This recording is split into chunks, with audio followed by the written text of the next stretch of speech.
Good. Good morning. This is the Staff Hearing Officer meeting of March 20th, 2024. The agenda is on the screen. We'll start with preliminary matters. Okay.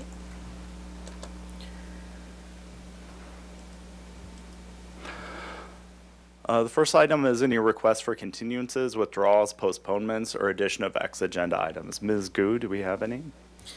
To my knowledge, no, we do not have any for today. Thank you. Very good, thank you. The next item is an announcement. It is for 1517 Cliff Drive. So this is an announcement on a coastal development permit to allow a proposed development at 1517 Cliff Drive. This is a proposal to convert the existing second floor, 464 square foot storage space located above the garage to a studio accessory dwelling unit. This project was determined to be exempt from environmental review under section 15303 of the California Environmental Quality Act guidelines, which allows for minor interior alterations to existing structures. Pursuant to Santa Barbara Municipal Code section 2844110, when a development involves the addition of an accessory dwelling unit to an existing single-family residence, the application is reviewed by the staff hearing officer without a public hearing in accordance to the government code. Staff hearing officer shall not issue a decision on the application until at least 10 calendar days after the notice has been provided to the public. The notice was provided to the public 10 days ago. I received no written comments from the public. We do not take public comment on these types of items. The announced decision is final on this project. I did visit the site. I reviewed the staff report and the plans. Thank you to the applicant and staff for the good work on that.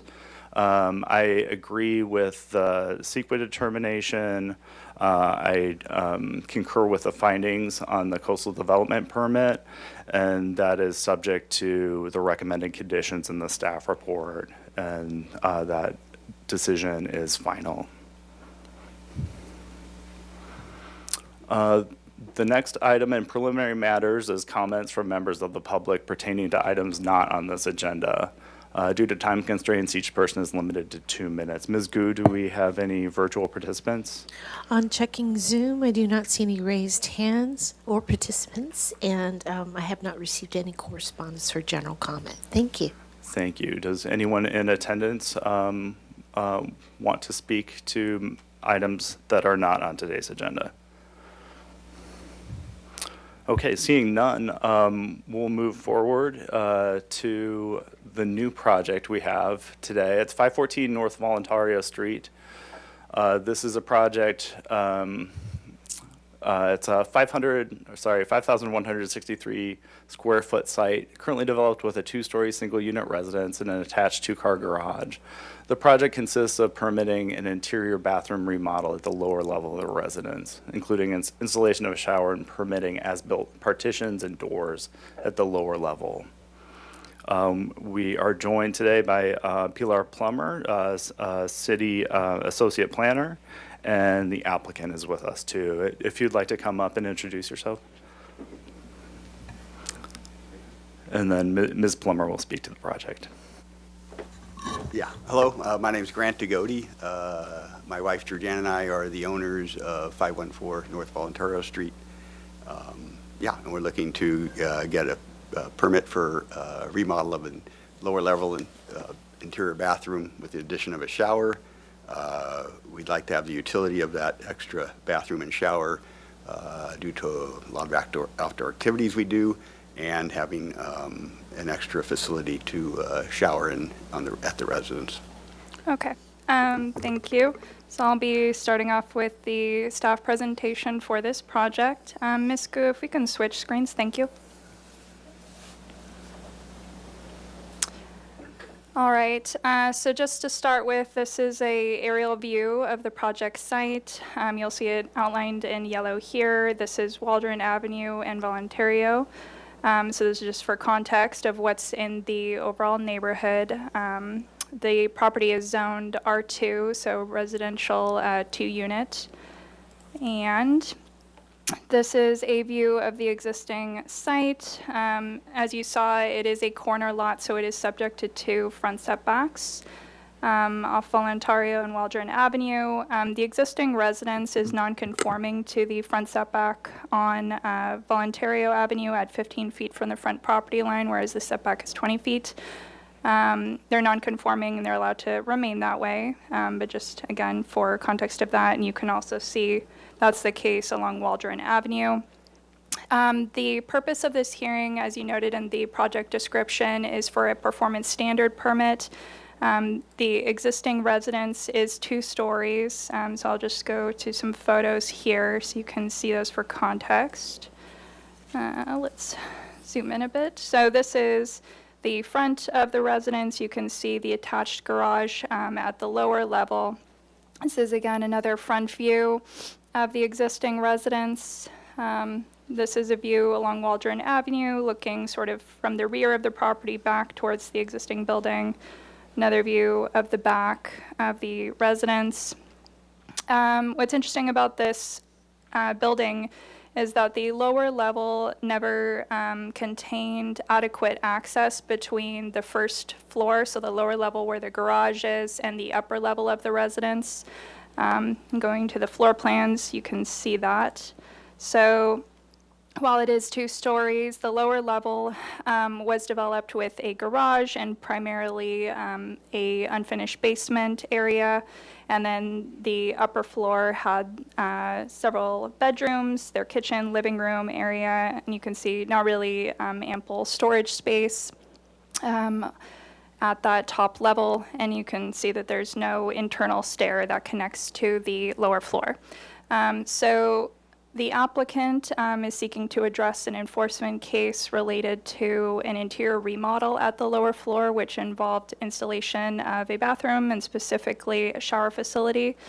So when there is not adequate access between a lower floor and upper floor of the residence, the lower floor is not allowed to have a full bath. They're limited to a half bath, so no bathing facilities or other residential improvements that would allow for the creation of an illegal dwelling unit.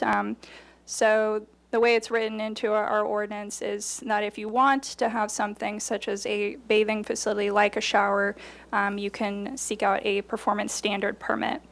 And again, the purpose of this is to allow for some improvements that would not be detrimental to the overall neighborhood or the property itself. There's specific findings that are outlined in the staff report relative to that. But again, the intention behind it is to avoid creation of an illegal dwelling unit. I do want to note again that the property is zoned R2, so they would be allowed to do a second dwelling unit on this property that might require some changes to the site. They would have to meet parking if they wanted to do, say, for example, a duplex. But the site is also able to do an accessory dwelling unit. So, for example, you could convert the lower floor to an accessory dwelling unit or a portion of the lower floor to an accessory dwelling unit, and that's allowed under the city's ordinance and state law. So the applicant is not pursuing that. As he noted, the owner is interested in only having the bathing facilities at the lower floor with the shower, and the intention behind that is just to allow for an additional bathing facility on the property. You can see they're pretty limited in what they have right now at the upper floor. And while it doesn't have internal access to the upper floor, this would allow an additional area, say for if you were gardening in the backyard and you wanted to clean up, or if you wanted to come back from the beach and shower at the lower floor. So staff is supportive of the project. Again, there is no material change to the character associated with this project. There's no change to the building itself or to the site. It's a very modest improvement to allow for a full bath at the lower floor. And this is not found to be materially significant to other neighboring properties or causing a nuisance. And as I already stated, the property would allow for a second dwelling unit, either second dwelling unit or accessory dwelling unit. So with that, I will conclude my comments and turn it back to you. Thank you. Thank you, Ms. Plummer. Would the applicant like to add anything to the presentation?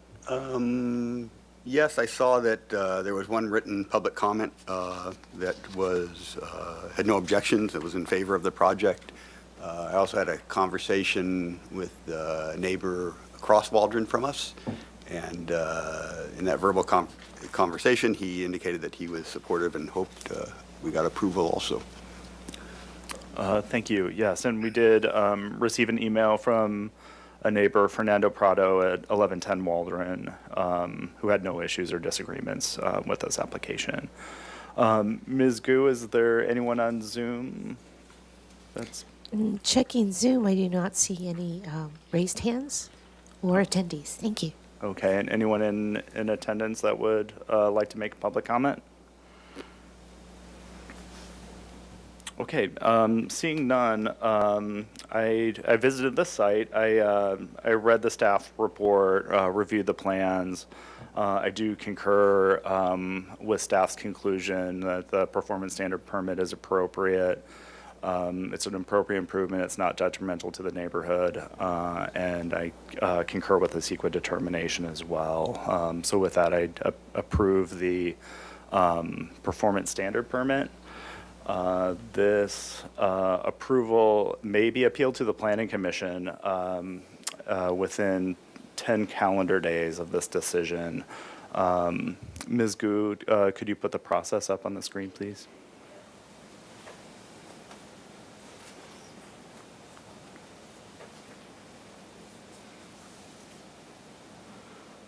Yeah, for further information, if one is interested in how to appeal, you could contact planning staff at the number on the screen or at 630 Garden Street. With that, I adjourn this meeting on March 20th, 2024. Thank you.